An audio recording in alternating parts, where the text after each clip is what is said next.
Jeremias 29, 11.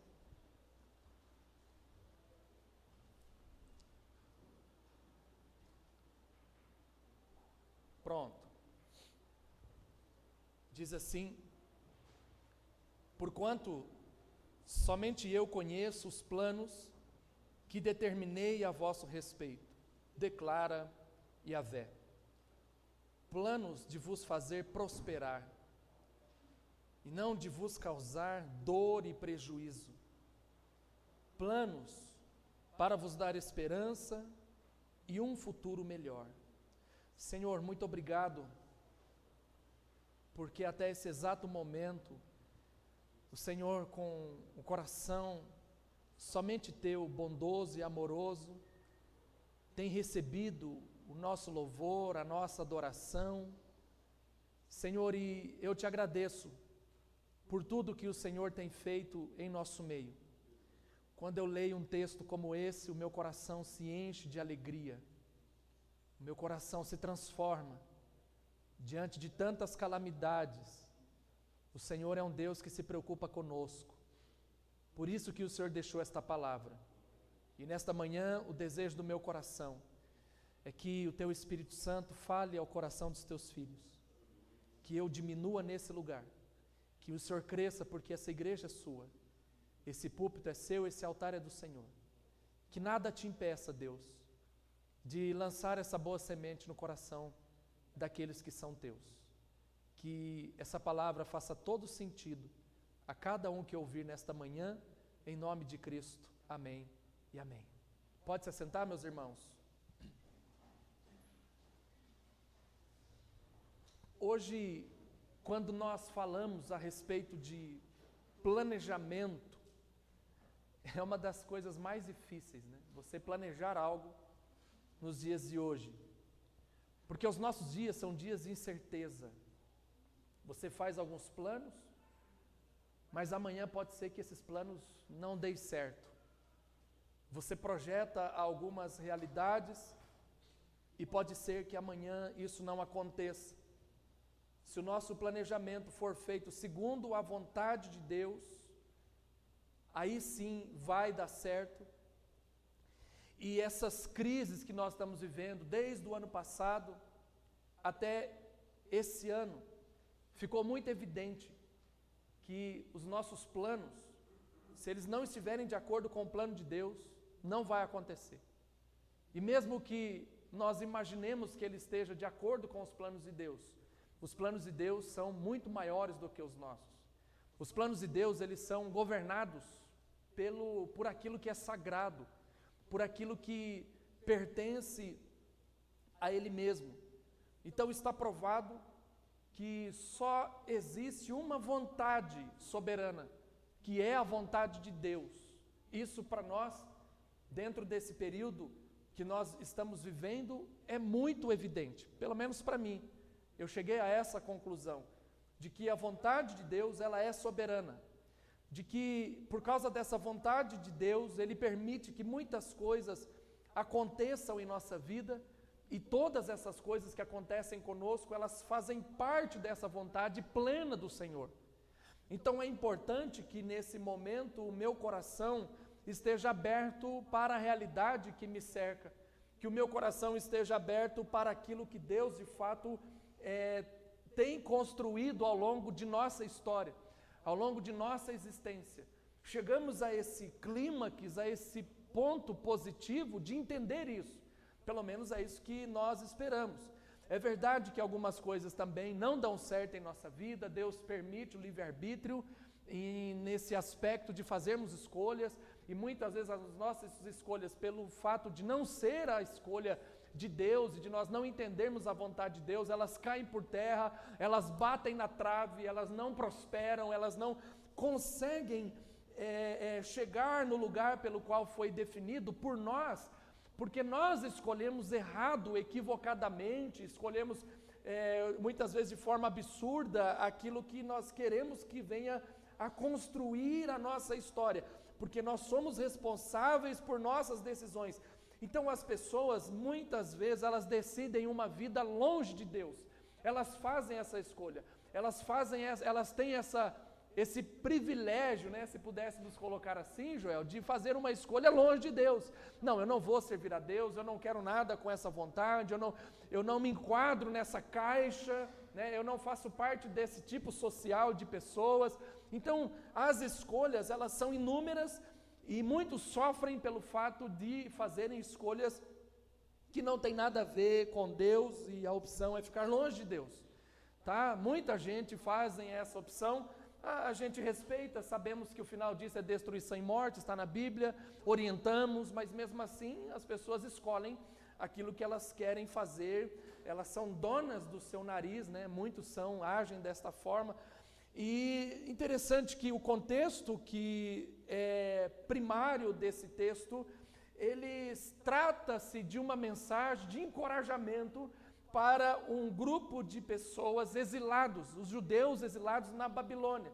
Você pode ver isso no verso número 10, né? Eu não quis ler os demais versículos, porque nós não vamos falar sobre eles nesta manhã, mas o verso 10 vai dizer que assim diz Yahvé, quando se completar os 70 anos da Babilônia, eu vou cumprir a minha promessa a vosso favor. Então, está dentro desse cenário, esse texto que nós lemos nesta manhã, no cenário de encorajamento para pessoas que estão vivendo cativas por 70 décadas, um tempo expressivo, um tempo grande para eles, e essa passagem, ela pode ser aplicada em qualquer tempo, a qualquer momento. Existem alguns estudiosos desse texto que falam, não, isso aqui é aplicável só para aquele período, mas as terminologias verbais do hebraísmo, ela nos aponta para uma direção contínua, ou seja, pode ser aplicado nos dias de hoje. Então essa palavra, ela é para nós nesta manhã, ela não ficou restrita àquele grupo cativo, porque é uma promessa. E como eu lecionei ontem à noite, caso você não tenha assistido, então assista hoje, né? Mas lá em Lucas capítulo 9 faz a transição do período profético para agora o período messiânico. Então essa palavra, essa promessa, quando ela se encontra com o Messias, ela passa a ter um sentido mais amplo, um sentido maior para nós. E a partir desse momento, esse texto, então, ele torna-se para nós também, que vivemos um período de cativeiro, que vivemos um período de sofrimento, que vivemos um período de lágrimas, que vivemos um período de luto. Quantas pessoas estão enlutadas, quantas pessoas estão ansiosas, porque alguém está internado com Covid-19, por exemplo, ou qualquer outro tipo de enfermidade, né? Os atendimentos estão cada dia mais difíceis, os hospitais estão enchendo de novo. Esta semana nós vimos lá por um erro de técnicos, especialistas, as pessoas morreram sufocadas. Imagina como está o coração destas famílias. Um pastor amigo meu está com a esposa internada, e ele conversou comigo e falou, pastor, eu estou ficando desesperado. Um santo homem de Deus, a mulher já perdeu metade do pulmão. Então essa palavra, ela faz sentido para nós nos dias de hoje, porque nós estamos vivendo tempos assim também. Está certo que muita coisa já está boa, muita coisa já melhorou, mas é um risco iminente. É uma situação adversa, que foge do nosso controle, mas não foge do controle de Deus. Não sai, não escapa das mãos de Deus. Deus governa todas as coisas, e esse governo de Deus, ele tem um objetivo principal, que é o nosso bem. Por mais maluco que você imagine essa palavra que eu estou falando para você, mas é para o nosso bem. E nós precisamos entender e crescer no meio dessa tempestade, dessa turbulência. Então, mesmo diante daquela calamidade que aqueles irmãos estavam vivendo, Jeremias mostra que Deus, ele pensa o melhor para eles, que Deus pensa algo grande. É lógico que a razão pela qual estão no cativeiro é porque eles fizeram escolhas, como eu disse a título introdutório, eles optaram por viver uma vida longe de Deus. E por conta dessa vida longe de Deus, de desobediência a Deus, a palavra de Deus, eles foram para o cativeiro. Eles plantaram isso e agora eles estão colhendo, mas mesmo diante desta colheita, eu percebo aqui um Deus amoroso, eu percebo aqui um Deus que cuida, eu percebo aqui um Deus que corrige, mas ao mesmo tempo Ele governa, Ele controla e Ele vai arquitetando, Ele vai planejando, Ele vai projetando coisas abençoadas para a nossa vida, mesmo diante dessa calamidade, mesmo diante desta natureza terrível que nós estamos vivendo. Deus, Ele jamais perdeu o controle, e Deus tem pensamentos importantes a respeito de mim, a respeito de você. Você já parou para pensar nisso? E esse é o título, né, ou o tema da mensagem desta manhã. Deus possui um bom plano para você. Amém? Fala para o seu irmão, Deus possui um bom plano para você. Você em sua casa também exercite isso, libera essa palavra profética. Deus tem um bom plano para você. E olha que coisa forte. A primeira lição que eu aprendo com esse texto de Jeremias, capítulo 29, é que os planos de Deus são nobres, ilustres e exclusivos. Amém? Os planos de Deus, eles são nobres, eles são ilustres e eles são exclusivos. Por isso que o texto começa dizendo assim, portanto, somente eu, e o eu aí na sua Bíblia deve estar de letra maiúscula, né? Eu não sei se está assim, tem uma tradução diferente para cada tipo de cliente, né? Cada crente gosta de uma tradução. Eu estou usando uma tradução, a King James, eu estou gostando dela, né? Mas eu tenho várias traduções, eu fico fazendo comparações, então são muitas, inúmeras, né? Eu só não te aconselho aquela Bíblia, a mensagem, né? Que lá é um poema, não é uma Bíblia, então foge desse trem. Em algumas outras Bíblias você pode até consultar em outros textos para ver se está em concordância. Mas o texto que eu li para você nesta manhã diz que somente eu, exclusividade. Não é uma coisa que os outros pensem acerca de você. Embora isso aconteça, embora foi isso que nós conversamos ontem, em Lucas capítulo 9, a partir do verso 18, Jesus perguntando o que eles pensam ao meu respeito. E depois ele pergunta o que vocês pensam ao meu respeito. Né? Ele quebra um paradigma ali profundo, porque o mestre não faz pergunta. O mestre ele apenas leciona. E dentro do ministério rabínico, quem faz as perguntas são os alunos. Jamais o mestre vai perguntar. Pergunta é só na prova, né? Na prova ele senta a peia. Pergunta coisa que você nunca viu na sua vida. Aí você tem que ir para as revelações, né? E aí você vai, para não falar outra coisa, né, Mônica? Eu sei que você sabe do que eu estou falando. Para não falar cola, né? Então eu vou para uma revelação. Estou brincando, não colo não, tá? Eu pesquiso. É diferente. Mas a ideia, voltando aqui para o texto sagrado, é de que o pensamento de Deus a nosso respeito são pensamentos profundos. Paulo, ele concorda com essa ideia em Romanos capítulo 11. Ele vai dizer, a profundidade das riquezas, da sabedoria, do conhecimento de Deus e etc. Ele faz ali aquele poema e ele dá aquele grito de júbilo. O texto em grego dá essa ideia mesmo de Paulo estar recitando um poema em uma praça de filosofia, sabe, gritando para os cantos, para que os ventos soprem e aquela voz poética de Paulo alcance as pessoas, porque ele entende que os pensamentos de Deus, eles são nessa direção, são pensamentos profundos, são pensamentos inescrutáveis. Ele utiliza essa palavra tão difícil, né, para nós, na língua portuguesa. Então, só poderemos saber o que Deus pensa a nosso respeito se Ele quiser nos revelar. Você só pode ter ideia do que Deus pensa a seu respeito se Ele quiser. Parte dos pensamentos estão revelados na Bíblia, outras partes estão ocultas. Aí é um negócio mais pessoal, é uma coisa assim que Deus vem e ministra aos seus ouvidos, Ele fala em seu coração. Mas fato é que os pensamentos que Deus tem a nosso respeito são exclusivos, são pensamentos grandiosos. Deus não pensa nada diminuto a seu respeito. Deus não pensa nada pequeno acerca do seu povo, Ele sempre pensa algo grande. O salmista no Salmo 92, verso 5, ele vai dizer, quão grandes são as tuas obras, os teus pensamentos, que profundos. Olha que palavra interessante, profundo.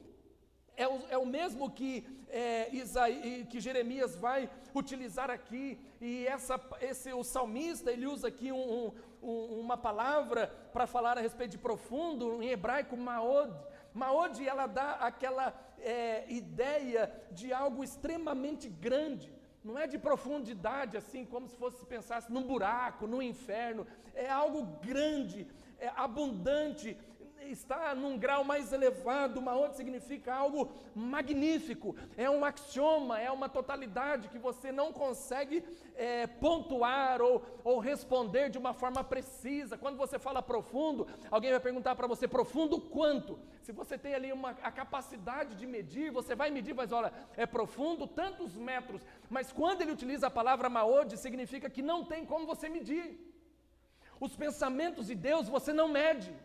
Os pensamentos que Deus tem a nosso respeito, a respeito da sua igreja, eles são tão grandes, os planos de Deus para você é tão grande que você não tem capacidade humana para medir. Olha, o que Deus pensa a respeito de mim é daqui a tantos quilômetros, tantos metros, ele é profundo desta forma. Não dá, é Maod, é algo que vem somente de Deus, é uma palavra que sempre está ligada junto com a pessoa que está sendo referida a ela. E no texto aqui do salmista ele vai dizer, quão grandes, Senhor, são as tuas obras, os teus pensamentos. Ele está se referindo a Deus, o Maod está se referindo a Deus, os pensamentos profundos que Deus tem a nosso respeito, é algo, meu irmão, que você não consegue mensurar, é nobre, sabe, é algo ilustre, é exclusivo, é Ele pensando a seu respeito.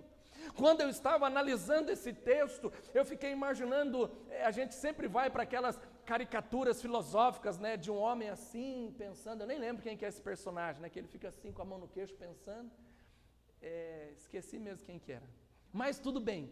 Então vem na minha cabeça Deus assim, e eu fico imaginando, meu Deus do céu, e agora? Deus está pensando algo a meu respeito. Já parou para pensar nisso? Deus pensando algo, tendo um plano, projetando. Pensamento nesse sentido é fazendo um plano, um projeto. Assim como você faz um planejamento de sua vida, né? Em todas as áreas, nas finanças, você senta, projeta, eu vou economizar tanto, eu vou gastar tanto, eu vou fazer assim, e aí você vai prosperando. Eu vou casar, eu vou estabelecer uma família, eu vou ter tantos filhos, eu vou comprar uma casa, eu vou plantar uma árvore, e eu vou morrer. Ah não, faltou o livro, né? Vou escrever um livro, aí eu vou morrer. A gente pensa assim, né? Eu ainda não plantei árvore, mas estou escrevendo um livro, e depois vou morrer. Todo mundo vai morrer, né? Não tem jeito, a não ser que Jesus nos arrebate. Caso contrário, meu filho, a gente não vai fugir dessa lógica, a não ser que a gente tenha preguiça, não plante a árvore, né? Aí não vive esse trem, né? Não deixa eu plantar árvore não, tá, Jô? Você fica perto de mim. Vamos voltar aqui e parar com essas bobagens, mas a ideia é Deus projetando, Deus planejando, Deus planilhando ali, jogando no Excel e fazendo aqueles projetos. Olha, eu penso isso para você, eu penso dessa forma para você. Você já parou para imaginar que coisa linda? Se nós simplesmente obedecêssemos a Deus, os planos, os projetos, Deus planilhando, Deus projetando, olha, você vai sair daqui hoje, você vai chegar em determinado lugar, ali você vai fazer isso, você vai prosperar, como o Tiago diz, não os meus planos, mas o plano de Deus. Olha, se Deus quiser, eu vou sair daqui, eu vou projetar, eu vou ganhar, eu vou prosperar, minha família vai vencer, e etc, e etc, e etc. Nós projetarmos, começarmos a sonhar os sonhos de Deus, porque os planos de Deus, ele sempre é mais do que nós pensávamos que seria. Quando eu estava observando isso, eu comecei a ficar meio maluco essa semana e entendendo, Deus, que bom que é assim, porque o que eu penso se limita aqui, mas o que o Senhor pensa é Maod, ele vai mais, não dá para comparar aquilo que eu planejei, embora eu tenha que planejar, embora eu tenha que sonhar, mas o plano de Deus é sempre o melhor, porque vem dele mesmo. É Ele que sonha, é Ele quem projeta, é Ele quem faz, é Ele quem age em todas as coisas para o nosso próprio bem, ainda que não seja algo que nós estávamos esperando, mas fato é que todas as coisas cooperam para o nosso bem. A nossa história, ela está sendo escrita por uma caneta que nunca termina a tinta, por algo abençoador, por alguém que se preocupa com você, por alguém que pensa em você, por alguém que passa 24 horas para nós entendermos os pensamentos de Deus, que está registrado aqui. Eu conheço os planos que determinei para vocês.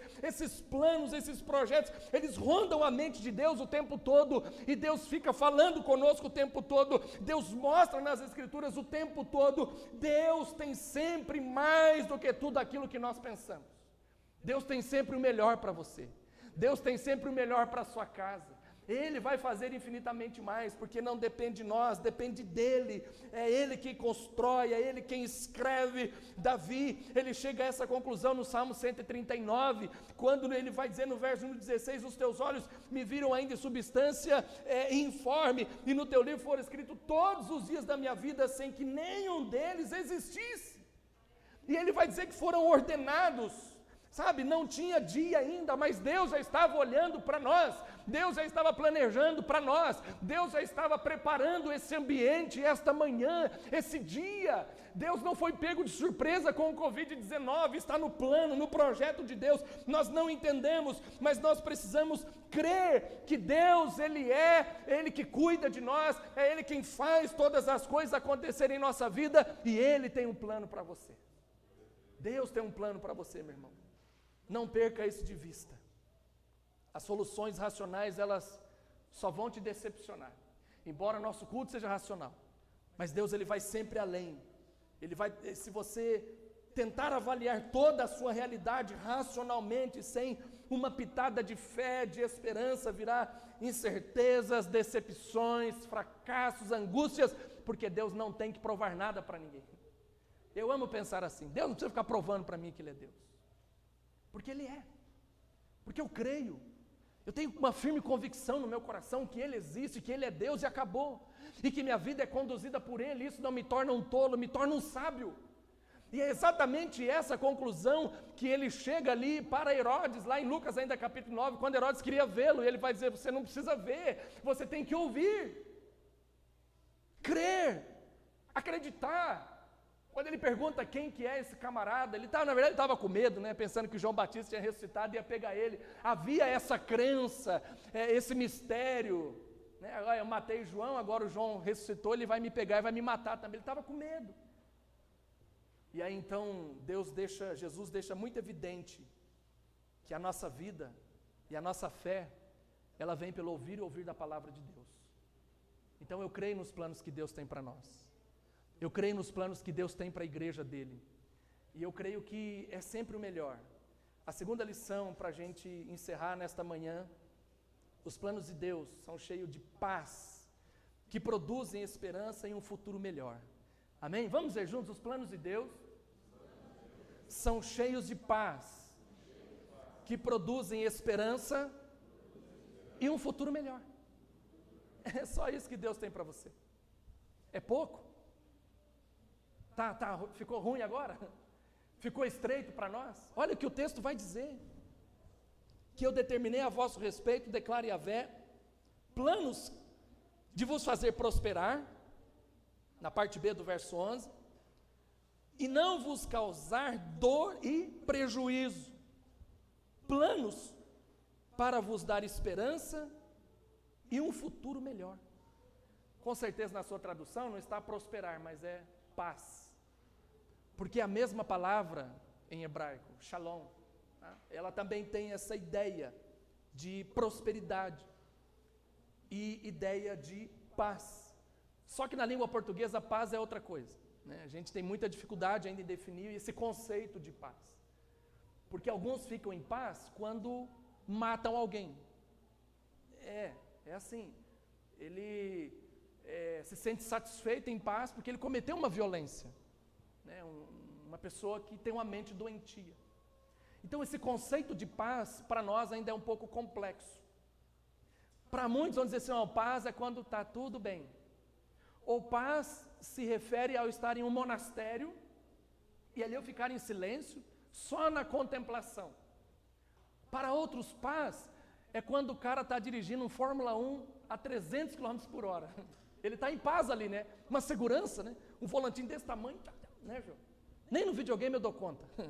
E o cara está lá, né? Pá! Nas férias a gente foi jogar videogame na casa do meu irmão, só Jesus na casa, né? Fui derrotado assim rapidinho, no Fórmula 1, mas eu gosto. Então, tem gente que tem paz assim, vivendo numa adrenalina, numa situação que para nós não faz sentido.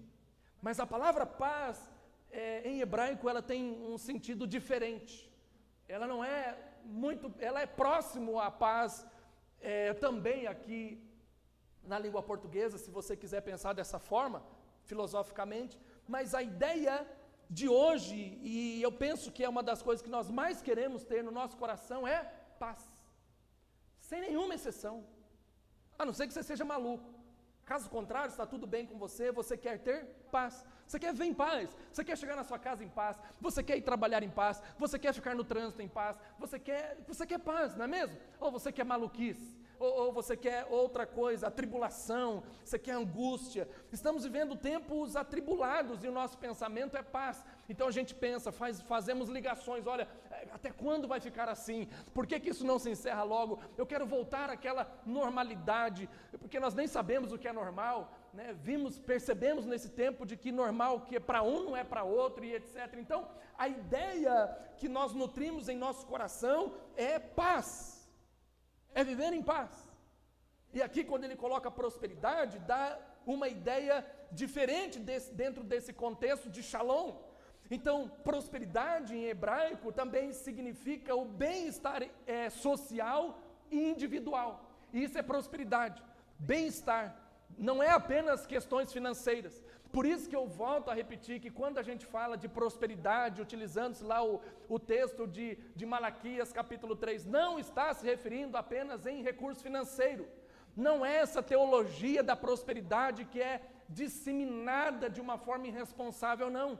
Mas é a ideia de um bem-estar social e pessoal, individual. Isso é prosperidade, um bem-estar, eu estar tranquilo, eu estar em paz, mesmo diante de situações adversas. Então o povo lá no cativeiro, quando Jeremias expõe essa expressão paz, aqui no caso prosperidade, planos de vos fazer prosperar, quando ele declara isso, ele está falando para um grupo que estava debaixo de um cativeiro, vivendo conflitos jamais sonhados e imaginados por nós, cheios de adversidades, ou seja, não era a ausência de conflitos, não era a ausência de situações adversas, mas era um bem-estar individual.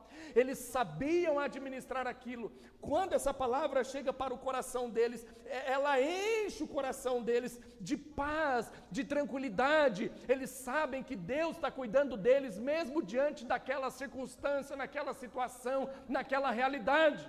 Quantas pessoas, né? É que o diácono Alexandre não teve tempo para falar muito, mas conversando comigo depois que ele saiu de lá, ele sentia essa paz, e ele conseguiu de alguma maneira transferir isso para aquelas outras pessoas. Percebe a diferença daqueles que amam a Deus, que Deus cuida, mesmo diante daquela situação, você tem paz no seu coração.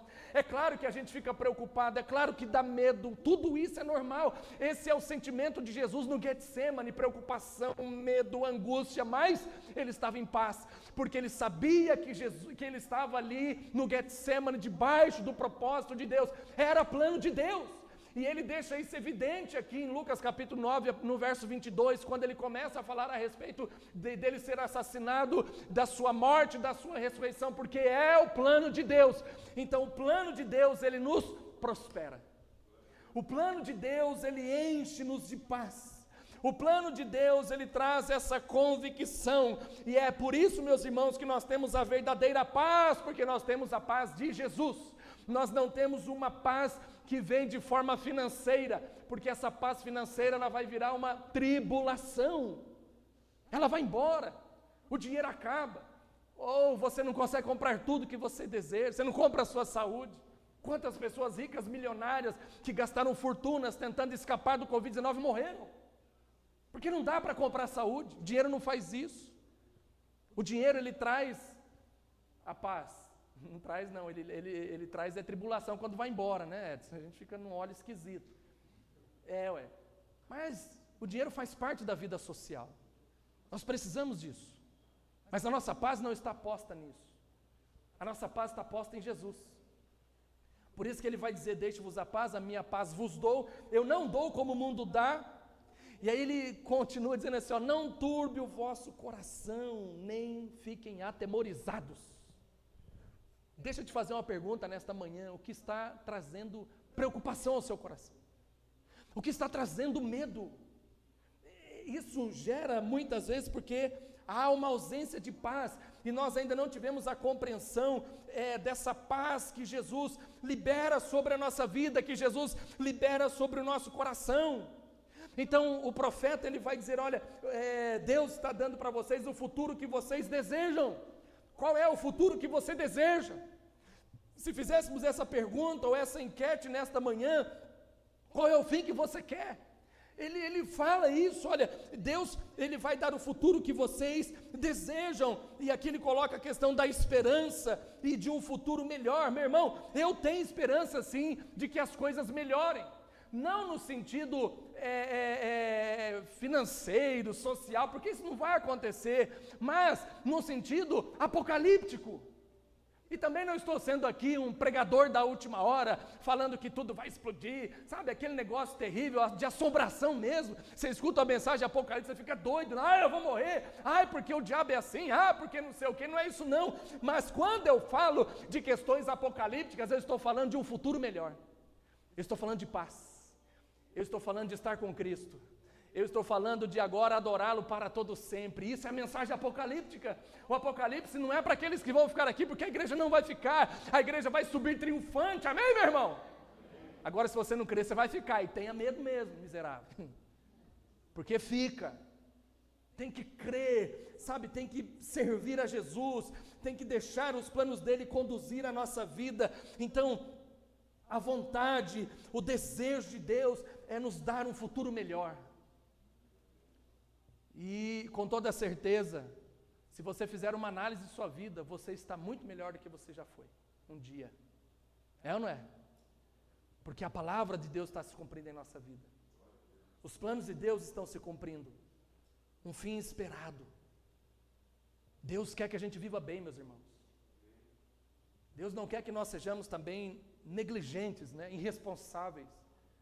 Mas o plano de Deus é um plano que nos conduz para uma vida boa, uma vida abençoada, mesmo em cativeiro, mesmo 70 anos, naquela realidade. Mas nós temos exemplos de pessoas que obedeceram a Deus lá e prosperaram. Vocês sabiam que quando você lê Esdras, muitas pessoas não quiseram voltar de lá da Babilônia, ali com Zorobabel, porque prosperaram lá, ficaram ricas já. A palavra se cumpriu. Então você vai, vou voltar lá para a Judéia para quê, meu? Só tem derrota naquele lugar, Vou voltar lá para quê? Tudo quebrado, não tem templo, miséria. Leia Neemias capítulo 1, você vai entender o que eu estou falando. Quando ele recebe o relato de Hanani, ele senta, ele chora, ele ora, ele jejua, ele fica dias ali, e aí ele tem uma ideia, não, eu preciso ir lá, eu preciso ajudar o povo, porque essa era a realidade. Então aqueles que prosperaram na Babilônia, a palavra se cumpriu, Deus os traz de volta para Jerusalém, Deus devolve eles à terra prometida, mas muitos prosperaram, muitos enriqueceram, e eles ficaram ali porque eles quiseram o fim que desejarem. Então Deus fala conosco nesta manhã, qual é o fim que você está desejando? Aonde vai chegar a sua história? Os planos de Deus estão aí, basta nós obedecermos, que Deus ele vai nos conduzir para o fim esperado, um futuro melhor, um futuro cheio de esperança, um futuro cheio de paz, um futuro abençoado. Então, a nação ela não chega ao fim, o exílio ele é uma resposta de restauração. Quando eles voltam para Israel, eles são restaurados. Quem sabe você que está nos assistindo nesta manhã, está sem rumo na sua vida, está sem um destino certo, Deus ele tem esse caminho de volta de restauração. Ou quem sabe até mesmo você que está com Cristo, mas está sem um plano, sem um propósito, não se sente amado, não se sente cuidado, Deus ele pode restaurar você nesta manhã. É esse o futuro, o fim que você deseja. Eu quero o melhor para a minha vida. Amém, meu irmão? Você quer o melhor para a sua vida? Ou você quer o pior? Você quer o pior aí para os seus filhos? Você quer uma coisa terrível? Então, não sei o que vai acontecer de você, mas se você quer o melhor, Deus ele tem o melhor para cada um de nós. Vamos nos colocar de pé. Vem cá o ministério de louvor, por favor. Aleluia.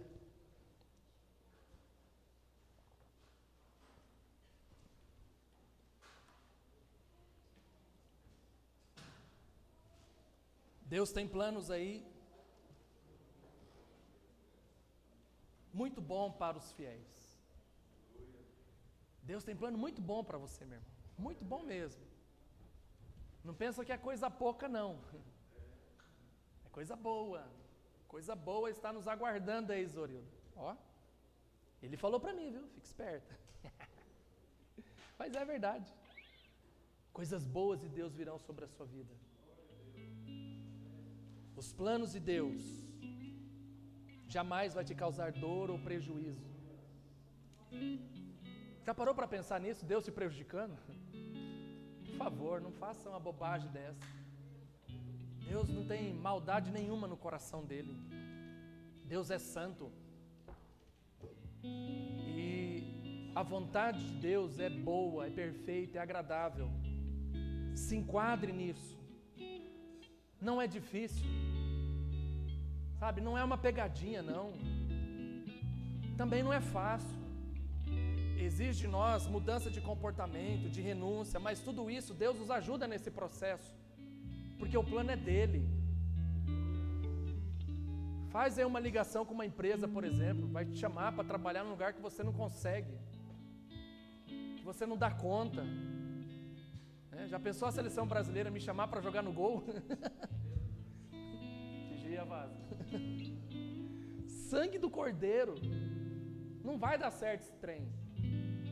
Seria uma irresponsabilidade do... É o Tite, né? Tá vendo? Conhece futebol. Eu só conheço futebol do Paraná, porque tá, né? Outro nível. Mas já pensou isso, gente? O Tite me colocando lá como goleiro, João Marcelo? Cada bolada é... Acho que o cara só de pensar já foi o gol. Eu sou ruim demais nesse trem. Então não vai dar certo. Deus não vai te colocar aonde você não vai dar certo. Então se Deus te colocou ali, é plano de Deus, é bom. Vai tranquilo, vai em paz. Ele vai te capacitar, Ele é responsável. O projeto dele não vai te trazer nenhum prejuízo. Os planos que Ele tem para nós é plano de esperança e um futuro melhor. Eu sei que é difícil muitas vezes pensar em esperança diante desse quadro que nós estamos vivendo, mas é isso que vai nos sustentar. Esperança contra a esperança, já preguei sobre isso aqui na igreja. É isso que vai nos sustentar. Sempre ter a esperança em nosso coração de que Deus tem um futuro melhor para cada um de nós, de que Deus tem um futuro melhor para os seus filhos, de que Deus tem um futuro melhor para a sua vida profissional. Sabe, Deus sempre vai fazer assim, porque é promessa de Deus, é palavra profética de Deus para o nosso coração. E eu quero orar com você nesta manhã. Feche seus olhos. Se você puder, coloque a mão sobre o seu coração e vamos falar com Deus. Pai, nós vimos nesta manhã em Tua palavra de que o Senhor possui um bom plano para nós. O Senhor tem um bom plano para esta igreja. Nós fazemos parte desse bom plano no dia de hoje. O dia de amanhã pertence ao Senhor, que é o eterno. O Senhor tem um bom plano para cada um daqueles que se entregam ao Senhor.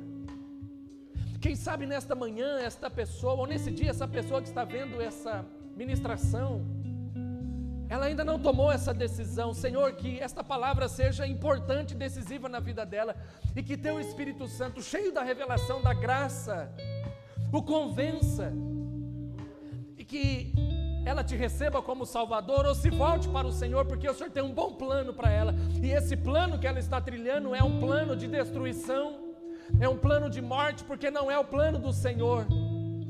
Que esse mal seja quebrado e desfeito, que esta pessoa se sinta amada, aceita, acolhida pelo Senhor, Pai, em nome de Jesus Cristo. Que os bons planos do Senhor façam parte de nossa história, façam parte da história desta igreja, de cada família aqui representada, de cada família rolada no hall de membros de nossa igreja, de cada família que está nos assistindo nesta manhã, nesse dia. Deus poderoso, que esse bom plano se descortine aos nossos olhos, porque são planos exclusivos do Senhor, e se é do Senhor é algo nobre, é algo bom, é uma ode, é aquilo que nós não podemos mensurar, não dá para medir os planos que o Senhor tem para a vida de cada um daqueles que te servem, para a vida de cada um daqueles que temem ao seu nome. Somente o Senhor tem planos bons para nos dar.